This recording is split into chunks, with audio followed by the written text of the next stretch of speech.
Sinopsis.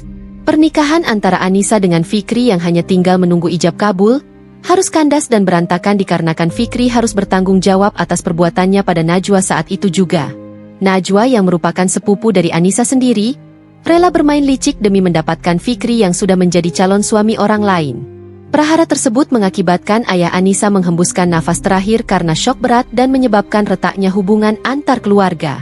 Demi untuk menutupi aib keluarga, orang tua Fikri memfitnah Anissa sebagai gadis pembawa sial bagi siapapun yang menikahinya.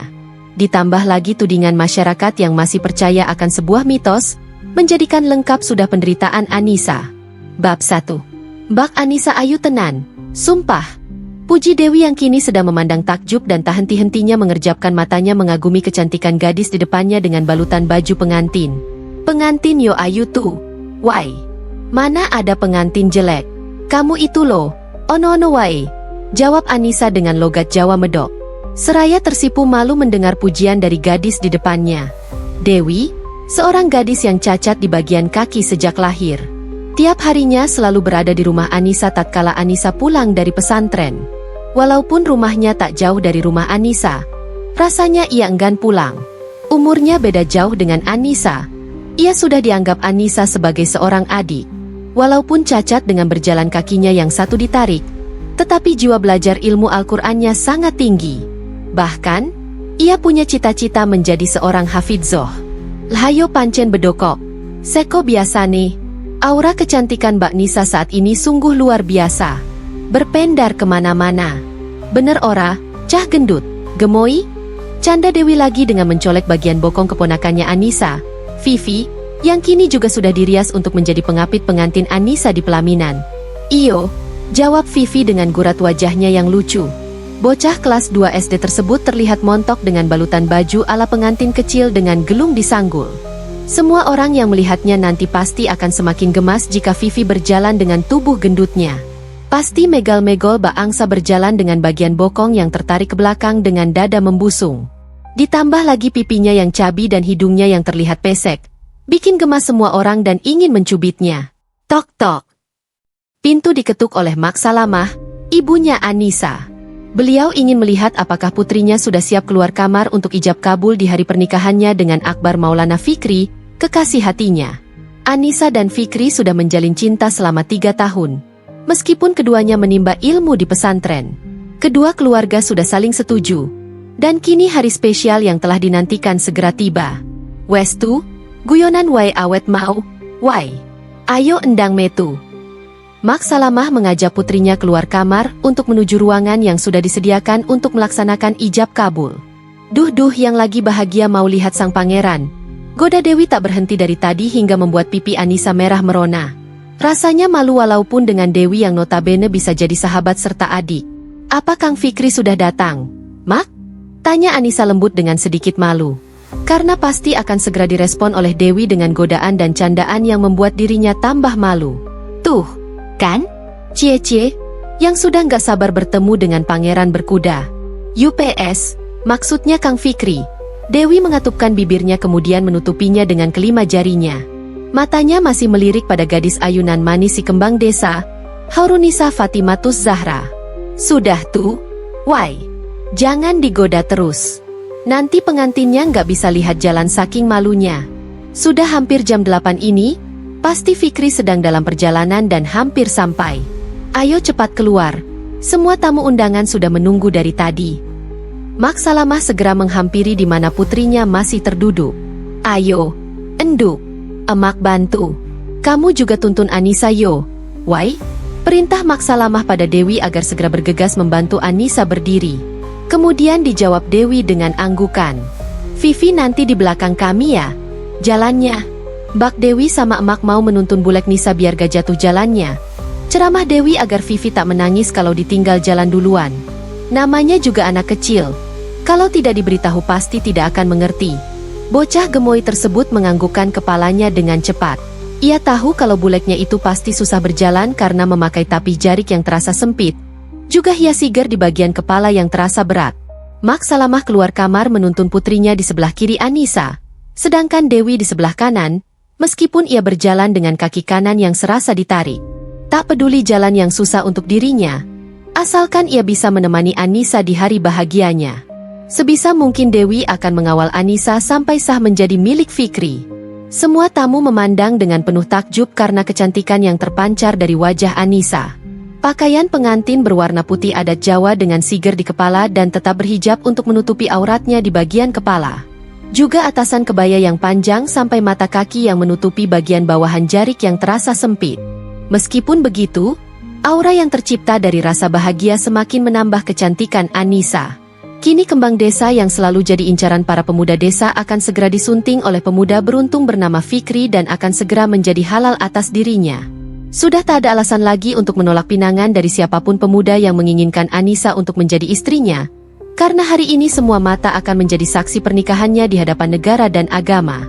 Kata perawan tua yang tersemat sebagai embel-embel dari mulut tetangga yang membuat telinga panas, akan segera meredam dengan sendirinya.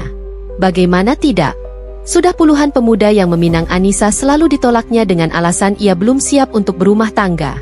Padahal sebenarnya cintanya sudah terpaut oleh seorang Akbar Maulana Fikri sejak lama, cuma mereka berdua dulu masih merahasiakannya. Bocah wadon kok senenge nampik pinangan. Ora ilok, suwe-suwe yo ora payu, ucap pedas salah satu tetangga waktu itu. Mungkin bukan cuma satu dua orang yang bercuap, bahkan keseluruhan warga memang selalu mengaitkan semua hal dengan mitos yang sudah menjadi kepercayaan mereka sejak dulu. Katanya berasal dari leluhur. Nyatanya mereka memang tidak bisa menerima semua keadaan sebagai takdir dari Yang Kuasa. Dalam adat Jawa memang tidak dianjurkan menolak lamaran seorang pria. Menurut kepercayaan masyarakat setempat, itu bisa menyebabkan sial dan gagal nikah selamanya. Malah kebanyakan bisa jadi kualat dan menjadikan nasib sebagai perawan tua yang mengakibatkan banyak cibiran dan hinaan. Kini pernikahan Anissa dengan Fikri menjadi bukti bahwa ucapan mereka salah, dan akan membungkam mulut mereka yang bercuap semena-mena. Seakan mereka adalah seorang penulis skenario kehidupan yang berhak mengatur hati dan bengkaknya pada kehidupan orang lain. Mak Salamah dan Dewi masing-masing menggandeng tangan Anissa di sisi kiri dan kanannya. Ketiganya berjalan dengan sangat hati-hati agar pengantin tak tersandung. Di belakangnya berjalan Vivi sang ponakan dengan satu teman laki-lakinya menggiring pengantin yang nantinya akan menjadi pengapit pengantin di pelaminan saat acara resepsi. Sinopsis. Pernikahan antara Anissa dengan Fikri yang hanya tinggal menunggu ijab kabul, harus kandas dan berantakan dikarenakan Fikri harus bertanggung jawab atas perbuatannya pada Najwa saat itu juga. Najwa yang merupakan sepupu dari Anissa sendiri, rela bermain licik demi mendapatkan Fikri yang sudah menjadi calon suami orang lain. Prahara tersebut mengakibatkan ayah Anissa menghembuskan nafas terakhir karena syok berat dan menyebabkan retaknya hubungan antar keluarga. Demi untuk menutupi aib keluarga, orang tua Fikri memfitnah Anissa sebagai gadis pembawa sial bagi siapapun yang menikahinya. Ditambah lagi tudingan masyarakat yang masih percaya akan sebuah mitos, menjadikan lengkap sudah penderitaan Anissa. Bab 1. Bak Anissa ayu tenan. Sumpah. Puji Dewi yang kini sedang memandang takjub dan tak henti-hentinya mengerjapkan matanya mengagumi kecantikan gadis di depannya dengan balutan baju pengantin. Pengantin yo ayu tuh. Wai. Mana ada pengantin jelek? Kamu itu loh. Ono-ono wae. Jawab Anissa dengan logat Jawa medok. Seraya tersipu malu mendengar pujian dari gadis di depannya. Dewi, seorang gadis yang cacat di bagian kaki sejak lahir. Tiap harinya selalu berada di rumah Anissa tatkala Anissa pulang dari pesantren. Walaupun rumahnya tak jauh dari rumah Anissa, rasanya ia enggan pulang. Umurnya beda jauh dengan Anissa. Ia sudah dianggap Anissa sebagai seorang adik. Walaupun cacat dengan berjalan kakinya yang satu ditarik, tetapi jiwa belajar ilmu Al-Qur'annya sangat tinggi. Bahkan, ia punya cita-cita menjadi seorang hafidzoh. Lhayo pancen bedokok. Seko biasane. Aura kecantikan Mbak Nisa saat ini sungguh luar biasa. Berpendar kemana-mana. Bener ora, cah gendut, gemoy? Canda Dewi lagi dengan mencolek bagian bokong keponakannya Anissa, Vivi, yang kini juga sudah dirias untuk menjadi pengapit pengantin Anissa di pelaminan. Iyo, jawab Vivi dengan gurat wajahnya yang lucu. Bocah kelas 2 SD tersebut terlihat montok dengan balutan baju ala pengantin kecil dengan gelung di sanggul. Semua orang yang melihatnya nanti pasti akan semakin gemas jika Vivi berjalan dengan tubuh gendutnya. Pasti megal-megol Mbak Angsa berjalan dengan bagian bokong yang tertarik ke belakang dengan dada membusung. Ditambah lagi pipinya yang cabi dan hidungnya yang terlihat pesek, bikin gemas semua orang dan ingin mencubitnya. Tok-tok. Pintu diketuk oleh Mak Salamah, ibunya Anissa. Beliau ingin melihat apakah putrinya sudah siap keluar kamar untuk ijab kabul di hari pernikahannya dengan Akbar Maulana Fikri, kekasih hatinya. Anissa dan Fikri sudah menjalin cinta selama 3 tahun. Meskipun keduanya menimba ilmu di pesantren, kedua keluarga sudah saling setuju. Dan kini hari spesial yang telah dinantikan segera tiba. Westu, guyonan wai awet mau, wai. Ayo endang metu. Mak Salamah mengajak putrinya keluar kamar untuk menuju ruangan yang sudah disediakan untuk melaksanakan ijab kabul. Duh yang lagi bahagia mau lihat sang pangeran. Goda Dewi tak berhenti dari tadi hingga membuat pipi Anissa merah merona. Rasanya malu walaupun dengan Dewi yang notabene bisa jadi sahabat serta adik. Apa Kang Fikri sudah datang? Mak? Tanya Anissa lembut dengan sedikit malu. Karena pasti akan segera direspon oleh Dewi dengan godaan dan candaan yang membuat dirinya tambah malu. Tuh, kan? Cie-cie, yang sudah nggak sabar bertemu dengan pangeran berkuda. UPS, maksudnya Kang Fikri. Dewi mengatupkan bibirnya kemudian menutupinya dengan kelima jarinya. Matanya masih melirik pada gadis ayunan manis si kembang desa, Haurunisa Fatimatus Zahra. Sudah tuh, why? Jangan digoda terus. Nanti pengantinnya nggak bisa lihat jalan saking malunya. Sudah hampir jam 8 ini, pasti Fikri sedang dalam perjalanan dan hampir sampai. Ayo cepat keluar. Semua tamu undangan sudah menunggu dari tadi. Mak Salamah segera menghampiri di mana putrinya masih terduduk. Ayo, enduk. Emak bantu. Kamu juga tuntun Anissa yo. Wai? Perintah Mak Salamah pada Dewi agar segera bergegas membantu Anissa berdiri. Kemudian dijawab Dewi dengan anggukan. Vivi nanti di belakang kami ya. Jalannya. Bak Dewi sama emak mau menuntun Bulek Nisa biar gak jatuh jalannya. Ceramah Dewi agar Vivi tak menangis kalau ditinggal jalan duluan. Namanya juga anak kecil. Kalau tidak diberitahu pasti tidak akan mengerti. Bocah gemoy tersebut menganggukkan kepalanya dengan cepat.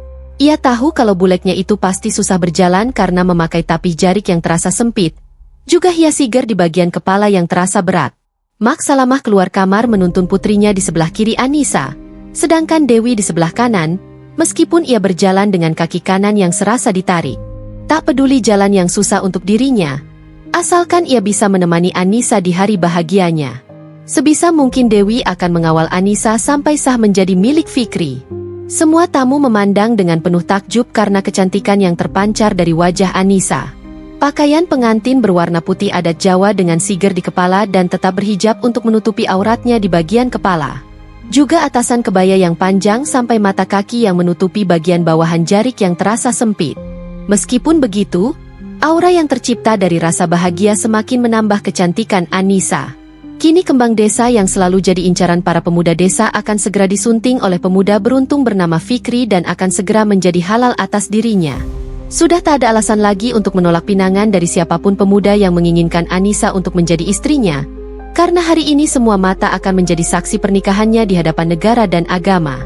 Kata perawan tua yang tersemat sebagai embel-embel dari mulut tetangga yang membuat telinga panas, akan segera meredam dengan sendirinya.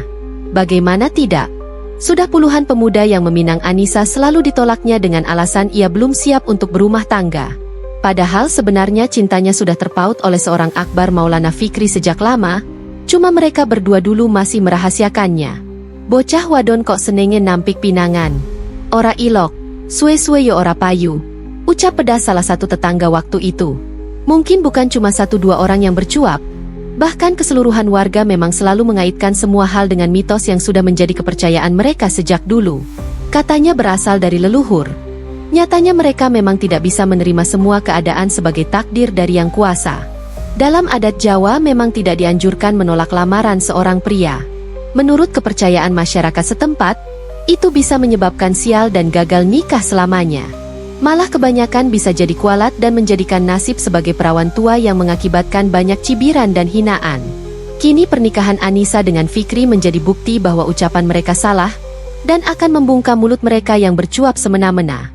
Seakan mereka adalah seorang penulis skenario kehidupan yang berhak mengatur hati dan bengkaknya pada kehidupan orang lain. Mak Salamah dan Dewi masing-masing menggandeng tangan Anissa di sisi kiri dan kanannya. Ketiganya berjalan dengan sangat hati-hati agar pengantin tak tersandung. Di belakangnya berjalan Vivi sang ponakan dengan satu teman laki-lakinya menggiring pengantin yang nantinya akan menjadi pengapit pengantin di pelaminan saat acara resepsi. Jenganen pikir pernikahan itu adalah sebuah mainan. Dengan seenaknya saja membatalkan tanpa konfirmasi terlebih dahulu. Arif garang melihat kedua manusia yang dirasa tidak punya perasaan bersalah sama sekali.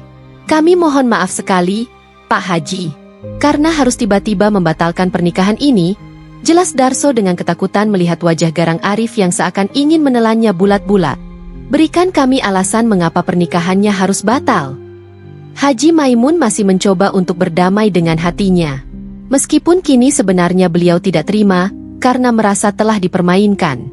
Napasnya juga sudah semakin tersengal-sengal. K_kami.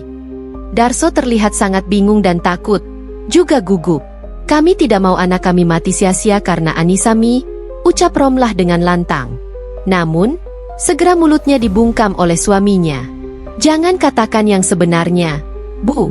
Kasihan nanti keluarganya malu. Bisik Darso melarang istrinya untuk mengatakan sesuatu yang tidak sopan. Apa maksud Jenganen, Bu Romlah? Katakan apa sebenarnya yang terjadi tentang adikku yang tidak kami ketahui. Arif naik pitam. Rasanya marah kalau adik perempuannya harus jadi bahan fitnah dan didengar semua orang. Karena Anissa adalah, ucap Romlah menggantung. Bersambung.